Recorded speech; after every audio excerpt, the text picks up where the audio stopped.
গাছ থেকে তুলে নিয়েছি কিন্তু এই পুঁই মিচুরিগুলো, আর সাথে কিন্তু এই যে গাছেরই দুটো বেগুন তুলে নিয়েছি। এবার এই বেগুন আর পুঁই মিচুরি দিয়ে কি রান্না করব চলুন দেখবেন।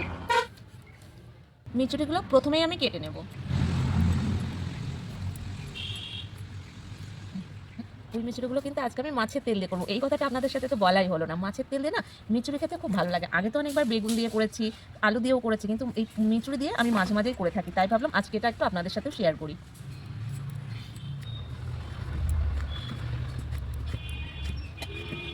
একদম ছোট ছোট করে কেটে নিয়েছি, দুটো একসাথে ভালো করে পরিষ্কার করে ধুয়ে নিয়েছি। কড়াইতে তেল দিয়ে দেবো।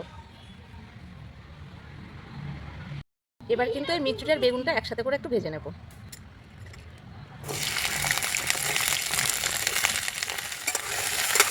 এবার এর ভিতরে লবণ দিয়ে দিচ্ছি, হলুদ। ভাজাটা কিন্তু একদম হয়ে গেছে, এবার আমি এটাকে তুলে নেব।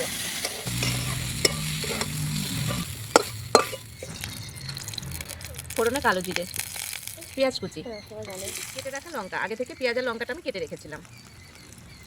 এবার একটু নাড়িয়ে নেব। হলুদ, একটু ধনের গুঁড়ো, একটু লাল লঙ্কার গুঁড়ো।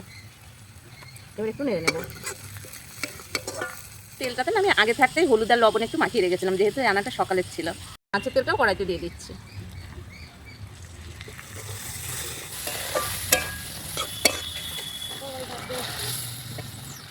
নাড়তে নাড়তে কিন্তু মাছ থেকে একদম তেল ছেড়ে এসেছে। এটা হয়ে গেছে, এবার কিন্তু এর মধ্যেই মিচুরিটা দিয়ে দেবো।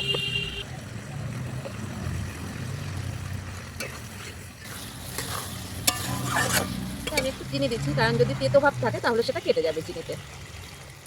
দেখুন এটা কিন্তু একদম হয়ে এসেছে, আর কত সুন্দর কালার এসেছে। যারা এই পুঁই মিচুরি দিয়ে খানে তারা একবার হলেও এটা পুঁই মিচুরি দিয়ে খেয়ে দেখবেন, খুব ভালো লাগে। এবার এটা নামিয়ে নিচ্ছি। আমি এই মাছের মানে এই যে পুঁই মিচুরিটা নামিয়েছিলাম, এই থালাতে যেহেতু অনেকটা তেল রয়ে গেছে, এর মধ্যেই নামিয়ে নিয়েছি, তেলের থালাতেই। দেখুন এটা কিন্তু রান্না আমার কমপ্লিট হয়ে গেছে। এবার একটু খেয়ে টেস্ট করে আপনাদেরকে দেখাই। ভালো লাগছে?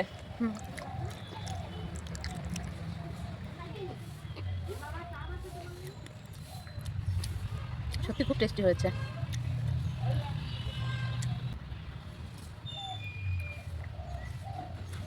তাহলে ভিডিওটা কেমন লাগলো অবশ্যই কিন্তু জানিও।